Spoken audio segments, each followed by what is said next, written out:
falafaly miaravantsika rehetra atao tokantrano ato a ny mpanolotra ny fandarana manandratra Jason Glenn zany efa fantatritsika tsara na dia efa elaela ary tsy nionana teto indray androany a dia fandarana vaovao indray no atolotra ho anareo aza miala aza manovaova tele tsoa fa alina ny fandarantsika androany ohatra mahazatra eto amin'ny fandarana manandratra ndao anaraka tenin'Andriamanitra rery. Mifaliry zatovy dia mbola tanora ianao, areo ka ny fonao mifalifaly anao amin'ny andro fahatanoranao. Mpitory teny toko faha 12 andininy fasivy. Ya, mino zay fa name fahafapo anao a, name aina torohevitra fahasalamanao anao koa io zay tenin'Andriamanitra natolotra ho anao zay androany. Androantsika dia miaraka amin'ny zareo skoto. Ao anatin'izay skoto zay a dia mivelatra be zay famaritana hoe skoto zay fa hiaraka amin'ny zareo tsika hanazava kokoa hoe inona marina moa zay skoto. Andao aloha azavaina ary andao aloha ho fantarintsika hoe iza no vahintsika androany. Avy ato amin'ny akavanako ato a misy any zoky filo mihitsy ary moa filo iandry ao amin'ny skoto a dia faly miaravanao filo iandry. Ya, faly miaravantsika zany. Dia avy ato amin'ny akaviako ato kosa misy zareo zapina zoky ampanahy FSFLM. Ny FSFLM firaisan'ny skoto eto amin'ny fiangonana loterana malagasy zay moa zay. Faly miaravanao pasteur Rivson Dinon. Eto dia faly miarabanao ihany koa dia miarahaba ny fijerasika amin'izao mpanaraka ny fandaharana.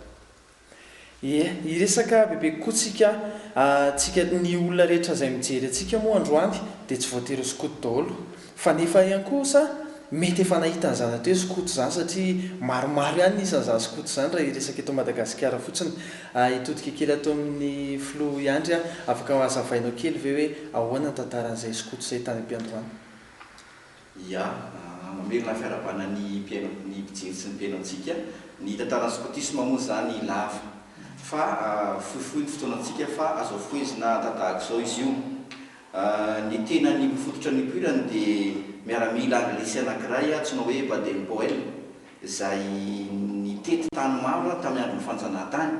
nandeha tany Inde sy taty Afrika ary tao anatin'izay asa miaramila izay dia nisy tantara anankiray izay nanamarika ny fiainany dia ny fahirano tao Mafekinina izay ady nitranga taty Afrika Atsimo izay ny fanaovany tafy anglisy sy ny antsoina hoe beurre na beurre hozy izy ny fanonana azy ady tamin'izany izy io izay ny fanandrinan'ireo reto tafika anglisy reto dia niady tamin'ireo anglisy namany antsoina hoe beurre ihany saingy nampino ny Zulu izay tompotany taty Afrika Atsimo. Nisy zavatra nitranga toy izao izay nanamarika ny fiainan'ny Baden Powell ary tantara izay tsokoy ny skotisma sy ny skoto rehetra maneran-tany dia ny fahirano izay nahazo ny Mafekinina ary rehefa natratra ny fahirano zany ny Mafekinina izay tompony tompin'ny Baden Powell dia saiky naratra sy maty avokoa ny akamaroan'ny miaramila izay nentin'ny Baden Powell io ary ny vahaolana faranitany dia naka ny tanora teo an-tanàna sy ny zatovolahy teo an-tanàna izy izay nampanaovy ny asa miaramila indrindrandrindra fa ny fitondrana afatra na hiraka dia nataony ihany koa ny ambana tanàna ary nataony ihany koa namonjy voiny. Rehefa nampiasaina ireo zatovy ireo dia navita namakivaky ny fahirano izay nataon'ny fahavalon'izy ireo tamin'izany fotoana izany ary rehefa namakivaky an'ireo fahirano nataon'ny fahavalo ireo zatovy sy tanora ireo dia navita asa mihoatra noho ny vitan'ny miaramila ireo zaza sy zatovy ireo satria teo amin'ny 12 taona 17 taona 12 taona ireo zatovy ireo ary vokatr'izay hetsika sy asa nakinina tamin'ny tanora izay no nahavitra ny miaramila anglisy taon'io fahiran'ny Mafekinina io. Tao aorianan'io ady io no nahatonga saina ny Baden Powell ka nahatonga azy ny teny hoe hay ny tanora ozy na ny zatovy rehefa omena andraikitra ka omena fitokisana dia mahavita ary mety havita lavitra mihoatra noho ny olon-dehibe. Dia izay fitokisana ny tanora sy ny zatovy izay no nahatonga ny Baden Powell namory zatovy vitsivitsy a nanao lasy voalohany a tany amin'ny taona 500 tany 700 tany hoany dia ireo tanora ireo a zay zatovy teo an-tanàna mbola sahirana ny anglisy tamin'izany satria tao anaty krizy dia ireo no nentina lasy a ary ireo no nanao scoutisme voalohany. Sady hoe tsy diso mihitsy zany eritreritra mpijery a za moa zany tsy ao anatin'ny scout dia misolo tena ny zareo mpijery hoe misy ifandraisany amin'ny miaramila tokoa zany le scout tany am-piandohana. Ya misy ifandraisany amin'ny miaramila mihitsy ny scoutisme hatrany am-piandohana inona ary te amin'ny farany ary ny etsika ivelany rehetra ny endrika ivelan'ny scoutisme rehetra dia saika misy ifandraisany sy misy itovizany amin'ny rafitra miaramila avokoa. Totika kely ato amin'ny pasteur Dinantsika azonao lazaina avy eo hoe nanomboka oviana tanoany no nisiany scout teto Madagasikara. Saotra tompoka io moa mifandray amin'ny tantara izay noresahany namana teo fa angamba tsara ihany raha ohatra ka hoe horesahana ny hoe inona moa le scout aloha eo amin'ny fiangonana izay misy ny tena zany araka ny voalaza teo dia avy amin'ny fiangonana luterana malagasy ny tena ka dikan'izay zany dia mpikambana ao amin'ny MDM any hoe mpanazava stily eto Madagasikara ka ny mpanazava dia ny vehivavy eo amin'ny MDM zany fa ny tily kosa dia sady misy vehivavy no misy lehilahy. Io zany hoe mitovy ihany ny fikendrena ka izay fikendrena izay dia mamaritra n'le tantara araka n'le voalaza teo hoe mikendry ny itaiza sy an'olokolo ary handray anjara amin'ny fampivelarana ny maha-olona feno ny ankizy na zatovolahy na zatovovavy. Zany hoe amin'izay fotoana zay zany ny mpikambana scout dia manabe olom-pirenena vanina itovian'ny scout rehetra zany ary tompona andraikitra koa mahaleo tena eo amin'ny fiainany manontolo dia miankina ihany koa satria mifandray amin'ny fanabeazana ao amin'ny fiangonana ka sady ampianarina handray andraikitra ho an'ny tenany no izeriny hafa koa araka ny tantara teo. Dia ho averiko amin'ny namako eo le satria hoe fampizara andraikitra zay amin'ity histoire ty ny hoe ovina marina moa izy ny tonga teto Madagasikara fa ny rafetany ao amin'ny fiangonana rehetra na dia sarotra azy natongava no mpikambana ao anatin'ny fiangonana dia izay hoe mpanabe olona ovanina ho an'ny firenena ho an'ny tenany manokany handray andraikitra indrindra fa amin'ny scout dia mipetraka hoe tokatentsika tahaka ny miaramila koa hoe rehefa misy fampivesana dia mifampive arak'izany ka dia averiko kely any aminy zany io noho izay lafiny historique fanampy mpanazavana tsara ho fantatra mihitsy moa zay nyteneninao zay fa iverena kely ato amin'ny flo ihany ary zay hoe efa ela ve nisin'ny scoutisme teto Madagasikara. Ya efa ela ny nisin'ny scoutisme teto Madagasikara satria tamiaraka ny fanjanahantany dia efa nisy scout teto ary nisy an'izany flo bego ny fiantsona azy na SF beg beg bedera ozy izy ny anarana fiantsona azy dia nisy scoutisme teto zay scoutisme niarahana tamin'ny vazaha ary tamin'izany mbola tsy nisy ny mpitarika malagasy fa rehefa tateoriana nanomboka nisy nde ny fihetsiketsehana reny sy ny fifazana fitiavana tanazana malagasy dia nanomboka nisy mpiandraikitra malagasy chef ozy izy ny any amin'ny scout nazoky aty amin'ny scoutisme mihitsy misy anay zay moa avy eo amin'ny Tomé Moserima Madagasikara. Dia rehefa tonga teto Madagasikara scoutisme zay nitaiza olona marobe ihany koa nitaiza mpitandrina nitaiza prehetra dia anisan'ny voa ihany koa ny fitiavan-tanindrazana ary nandray anjara feno tao anatin'ireny hetsika 1947 reny ny scout malagasy dia nanomboka teo dia nanomboka naleo tena ny scoutisme malagasy ary tsy hoe naleo tena fa nanomboka ihany koa nanana maizy azy avokoa isaky ny fiangonana ny rafim-piangonana dia nisy ny scoutisme avy tao amin'ny tily eto Madagasikara nisy ny avy eo amin'ny katolika namana antily eto Madagasikara zay manana ny antily sy ny fanilo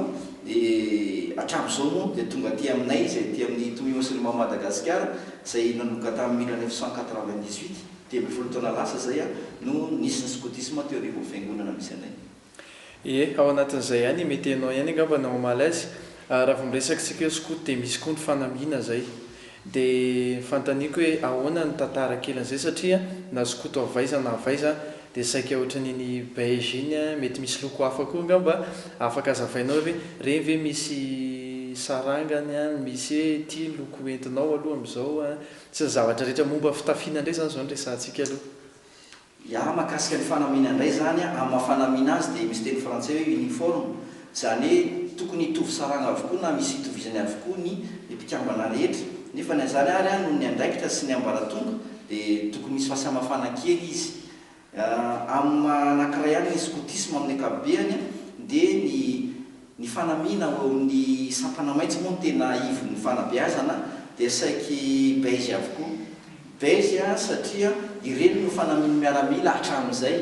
na izany ary tsy manao tenue de combat ny scout fa iny beige iny zany no iraisan'ny rehetra kanefa aty amin'ny zandriny kosa dia misy ny manao manga be sy ny manga matsoro dia reny manao an'ilay louvetisme sasany manao nene zao misy vitsika dia fa ny beige zany zay iraisan'ny sapana maitso satria io ny tena hoe éclaireur na tena hoe scout dia ny sapana maitso ny tena ivony dia hitovizana avokoa ireny. Avy eo misy ny folara izay mampiavaka isaky ny fivondronana ozy ny fitenin'ny scout isaky ny fiangohana isaky ny andraikitra. Ny andraikitra koa zao misy samihafa saingy misy hitovizany ihany matetika ohatra ny ohatra fotsiny ny orange ohatra dia ny talena ny tonia mpivondronana no manao ny orange. Ny filoha dia misy ny manao manga tsotra dia misy manao ny manga be misy indray ny olona izay tari-panifanana manao an'le beige reny. Ankoatran'izay moa dia misy izay marika madinidinika eo misorika izay ny scout samy scout no mahalala azy ry zany zao anina ry zany lehibeako ry mayan'izao ry mayan'izao izay samy scout no mahalala azy. Dia mazava ho azy moa manaraka ny rafitra mipetraka koa reny scout reny ohatra miaramila hoe ty ambonino izay dia zao misy an'izay koa anatin'ny scout. Hatrany amin'ny kely ka hatrany amin'ny lehibe zany hoe scout kely toantsika hoe 9 taona maromaro dia misy anankiray 9 taona ao na 7 taona mifehy azy izay mitovy ataontsika mitovy grady amin'ny pifé ny olo-dehibe aty koa raha ohatra ka hoe aty amin'ny sapana mafy ohatra izay eo amin'ny 9 taona ka hatramin'ny 20 na 11 na 13 taona io dia misy ny antsoina hoe lohatarika any dia ny andraikitra iny sy ny fahefana iny mitovy lenta amin'ny andraikitry ny mpitarika aty amin'ny lotsikajy aty amin'ny sapana maitso.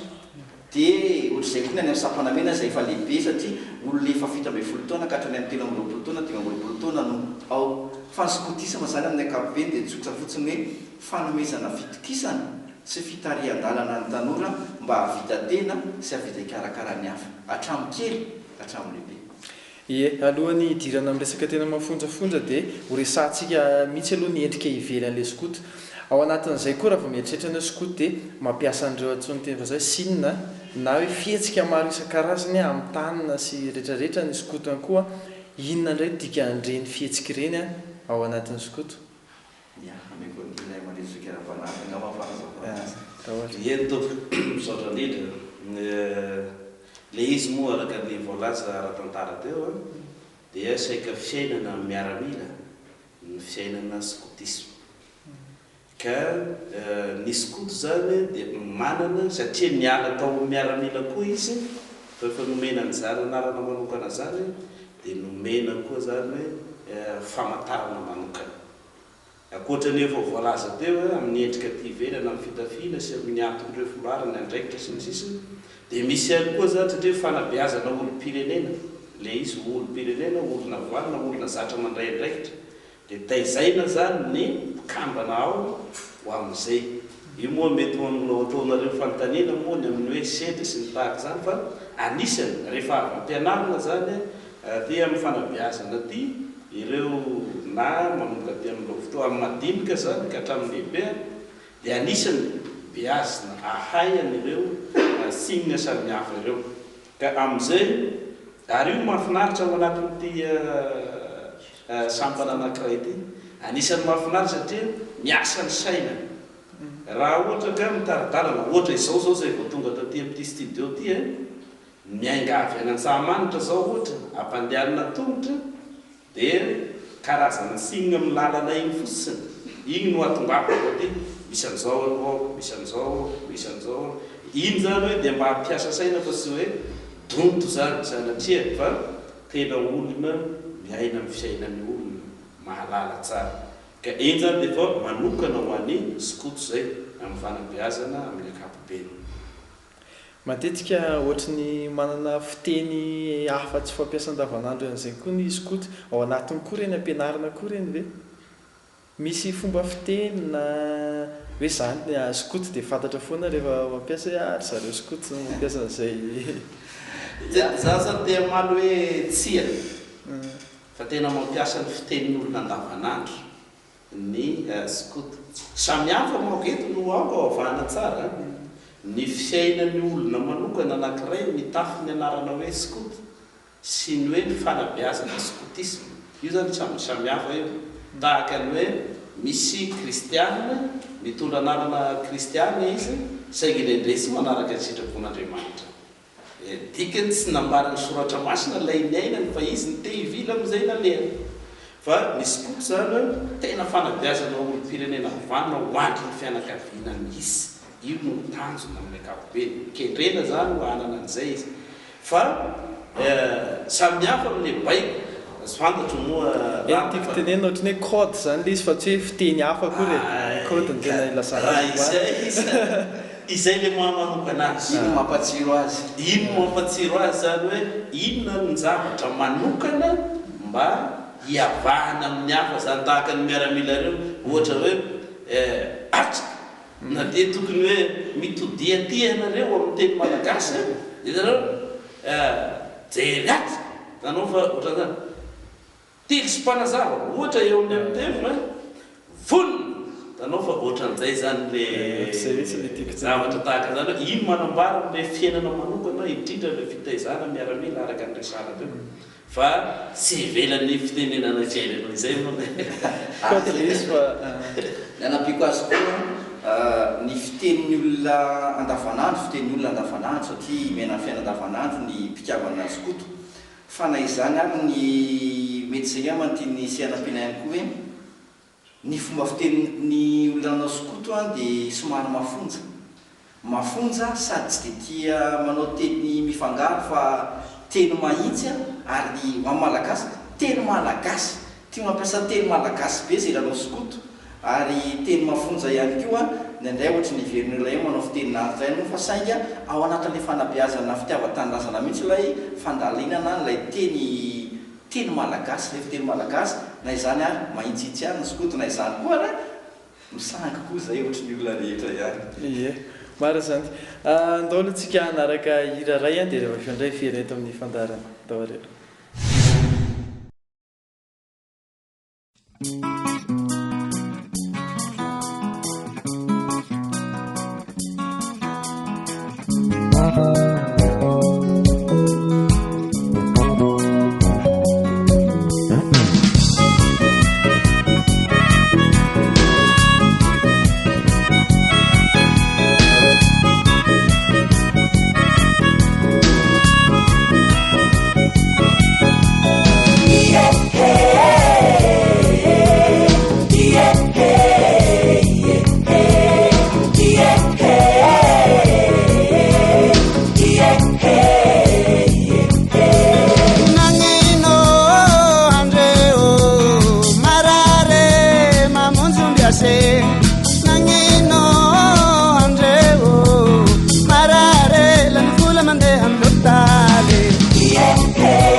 Sila bulat, sila panafutya, sila tibi atau suru.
Shalamsi, menurut Fatin skala terangan dia. Seravan fan paramada, mahir di sana.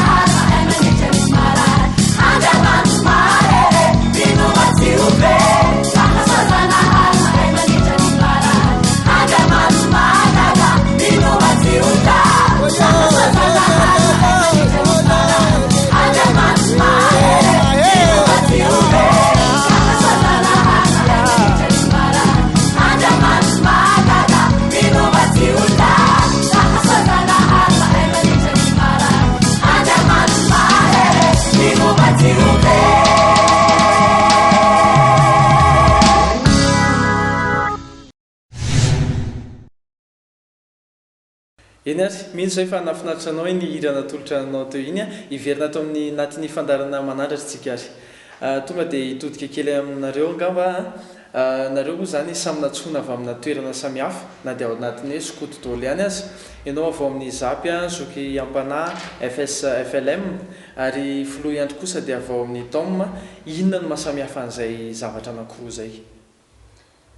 eny tompoko misaotra indrindra tsara le fanontaniana tena marina tokoa araka ny tanazavana teo dia samy skoto zahay ia fa io moa dia mitovy amin'ny hoe kristiana dia samy kristiana amin'ny fiangonana misy azy fa ny tompo ray ihany ka ity zany hoe ny FSFLM dia avy ao amin'ny MTM zany hoe mpanazava stily eto Madagasikara fa ny hoe FSFLM dia fraisa na fikambanan'ny skoto ao amin'ny fiangonana luterana Madagasikara ka ny fanabeazana skoto io hiarahana arak'izay dia ny FSFLM zany dia natao sampana nandalo fotoa sarotra ito amin'ny FLM manao tantara sosotra kely zao zany fa taloha izy io zany dia milafina hoe dia fanabeazana ina izy ty dia taty afara dia natambatra tao amin'ny kristiana tanora nefa manana na izy azy ka ny FSFLM zany amin'izay dia sady misy mpanazava no misy tily io zany rafitra anatiny ao amin'izay ka tafiditra ao anatin'ny sampana ao anatin'ny fiangonana zany izy amin'ny fiangonana luterana malagasy sampam-pikambanana satria misy hoe sampanaza na sampandrara dia misy ny sampam-pikambanana dia mitovy saranga amin'ireo sampana rehetra ireo ary mitovy ny tanjona tadiavin'ny fiangonana ao aminy zay manana ny mahamanokana azy izy araka ny tantara efa noresana teo eny ary todika ataon'ny filoha iandro indray ianao indray avao mitao mazava kely indray tao mamoa teto mimasirima Madagasikara araka ny nambaran'ny zapy teo dia avy eo amin'ny fikambanana apokalypse eto Madagasikara no nanorona ny skotisme toma io zahay tamin'ny 10 taona lasa ary isaky hitovitovizana ihany ny olana satria manano sarotra ny mampiditra ny fanabeazana skoto eo any amin'ny fiangonana saingy isoran'Andriamanitra fa efa ao anatin'ny sampana ao anatin'ny rantsana eo nivon'ny fikamahana apokalipsy Madagasikara ny fikamahana amin'izao fotoana izao ary ny kenin'ny fiangonana efa 12 taona lasa zay zany hoe fanabeazana tanora ato anatin'ny fiangonana apokalipsy. Ia, resaka fiangonana foana nareo hatramin'ny voalohany moa dia efa mitsidika izay resaka fiangonana izay. Ahoana marina ny resaka skoty satria ao anaty fiangonana aloha no tena ahitana anazy voalohany indrindra, nefa na zany ary nefa tsy ny fiangonana rehetra ihany. Misy fiarahana ve any resaka kely fiarahana ianao teo, ahoana ny fivadian'ny skoto amin'ny fiangonana, mora ve mampiditra an'izay dia ahoana ma hoe ao anatina fiangonana no ampidirana rafitra skoto? Tompoko misaotra indrindra ararotona moa fa tsy mora ny ahitana toerana tahaka izao ampitana nyity entanina ny fiangonana rehetra eto zany dia sy manondro hoe fiangonana iza na aniza fa ny fiangonana rehetra mba izery akaiky ny hoe ilain'ny fiangonana ny fanabeazana skotisme satria tsy hoe fanabeazana ampanahy ihany no ao amin'ny skoto na fanabeazana ara-miaramila ihany fa tena fampandraisana andraikitra koa ny ankizy ny hoavy io le hoe mijery ny fiainam-pianakaviana ary ny fanabeazana skoto zany dia tsy mifanohitra amin'ny tenin'Andriamanitra fa ary matetika aza ny fiangonana ary io no mahagaga ireo fiangonana na dia ohatra ny fiangonana misy ahy zany amin'ny fiangonana moderana malagasy saika atao fitaovana aza ny skoto na dia tsy tiany ataon'ny fitaovana dia hoe raha misy fandamina ohatra zao na misy entabataina ohatra zao dia skoto satria izay ny mahaskoto azy mandray andraikitra ka io no amporisihana zany araka izany hoe mba ho tsarovatsika fa tena fanabeazana tsara tokoa io sampana skoto io. Dia ho asika skoto koa tena ao amin'ny fiangonana moderana malagasy raha jerena zany nidirana araka ny tantara resahan'ny andro tato zany avy ao amin'ny apokalipsy dia tahaka ny hoe zoky izy eto zany raha nampaleo tena azy raha amin'ny fiangonana moderana malagasy satria fiangonana moderana malagasy tamin'ny taona 2000 tamin'ny synode lehibe natao tany Dego farany teo tany Dego zany eo zay vao nekena ho rafitra mahaleo tena ao amin'ny fiangonana izy dikan'izany 30 taona eo zany dia inona no mahatonga ny olona misalasala indraindray fomba fitenitsika skoto no manahirana ny olona ka lasa tsarain'ny olona zany tsika indrindra rehefa manao fanamiana aoka ho mendrika na ilay ny andohana araka ny tantara teo na ilay kendrena amin'ny ankehitriny dia fanabeazana olona ho vanina eo na ho antenany na ho an'ny hafa koa ka izay mihitsy mantsy mety ny tsy anaken'ny fiangonana azy ihany koa dia mety hoe raha vao miresaka ianao skoto dia ankizy miantsoantso zay ankizy mitabataba zay dia ianao zao nareo zao efa nitarika hoe ao amin'ny fiangonana misy skoto efa hatry ny ela afaka ampiarahana ihany ve nefa izy ao anatin'izay tsy afaka ampiarahana ihany fa tena tokony hiaraka mihitsy satria amin'izay no saika marehako hoe ibadem-poel dia zanaka mpitandrana ary tsy misy skotisma tafajoro tsy misy finoana satria ny na skotisma ary dia misy hoe skoto hoe fanalavana skoto rehefa lavaina skoto dia hoe service dia obéissance dia unité dia travail dia ina koa le ambony farany croire le croire dia finoana ninina zany skoto niza skoto dia tsy maintsy olona manam-pinoana izy ary zay ny tena ilan'ny fiangonana azy ary ny akamaroan'ny fiangonana lehibe zay mahitra hatramin'izao saika nandalo skoto avokoa ny paster na mopira tao aminy dia fitaovana lehibe eo anatrehan'ny fiangonana zany io sady fitaovana ihany koa tolo-tanana ho an'ny ray aman-dreny amin'ny fanabeazana azy zany ia misy tiako marina kely zany hoe misalasala ny olona moa araka zany ohatra raha nanao an'le lasy natao tany Dego farany teo ny tily dia izao no lohateniny raisina tamin'izany hoe fantarika tadiavo izay tsara ny tsikoto zany hoe aporisina ny tily ny resako manokana eto araka ny soratra masina zany dia hoe azony mafy sy fikilo zay tsara ary samia manao ny tsara amin'ny soratra masina daholo mitenan'izany aoka hiaina na miaina amin'ny tsara dia zarao torio ambarao izay rehetra tsara zany hoe io fanabeazana io zany dia aza mieritreritra zany atsika ray aman-dreny izay mbola misarasara fa hoe misy fanabeazana sy vanona ao amin'ny skoto fa tena zava-dehibe ao araky ny afatra ny soratra masina izy efa ifarana moa ny fantaniako rehetra efa tapitra ihany koa ny fotoanantsika rehetra fa amaraparana anazy sady tsiratsira tsy aritra kelany hoe nareo ve tsy mieritreritra ohatra ny fampijaliana ankizy any nefa le skoto satria misy an'le ditongotra lavitra maharaka daoly andrevy ny olona rehetra raha izay dia nefa raha misy liana ihany moa ny any an-trano any ahoana indray ary no fomba hidirana ao anatin'izay inona tena eny efa voalazanareo daolodolo moa ny tombontsoa rehetra isan-karazany fa inona no entinareo anampiana azy farany ary amin'ny lafiny miaramila dia ho resahany namako koa fa amin'ny lafiny fiangonana zany dia ho resahako eto amin'ny lafiny fiangonana dia izao hoy ny tompo na hoe ataoko maisy hoy jesosy amin'ny lazako azy eto raha misy te anarakaina izy dia hitondra ny azy fizaliana izy ka anarakaina ary izay hitondra ny azy fizaliana zany hoe dia afoy hatramin'ny ay ny asa zany hoe ny azy fizaliana eny dia sy ny azy fizalian'i jesosy fa ny azy fizalian'ilay olona ka tsy mora zany manara-dian'ny tompo zany fa sarotra ary hita ny fiainana skoto zany akoatran'izay ho resara amin'ny fiaina miaramila amin'ny fiainany miaramila ny tompo amin'ny fiangonana mandalo sedra be dehibe ka amin'ny ilany raha tsy ao le olona dia fampizaliana le izy fa raha amin'ny ilany kosa miaina ao anatiny le olona tahaka ny kristianina ka vonoiny momba ny tenanareo zany hoe ninninona zany mahafinaritra anao ka ivelany sitrapon'andriamanitra dia vonoana zany ny olona ivelan'izay dia mahasiaro mijaly fa ny olona ao anatiny dia sambatra izy anisan'ny endrika ivelany izay manainana ny olona moa eo koatran'le mandeha milasa anaty alany inona no mitrangany ao anatin'izany dia sedaseda isan-karazany zavatra resahako aloha dia soatra masina raha misy zany ny olona na sokajin'olona izay tena mbola ao anatin'ny fanarana soatra masina zao fotoana izao dia isan'izany ny skoto satria anisan'ny zavatra anankiray izay didin'andriamanitra ohatra ny fitoerana ny trano ratsakazo isa-taona satria araka ny tenin'andriamanitra dia teny hoe mba ho fampatsiako anao zay fa nampilasy ny zanak'israely aho ny skoto reny any sesa manao an'izany dia zavatra tokony atao zany mandrakizay dia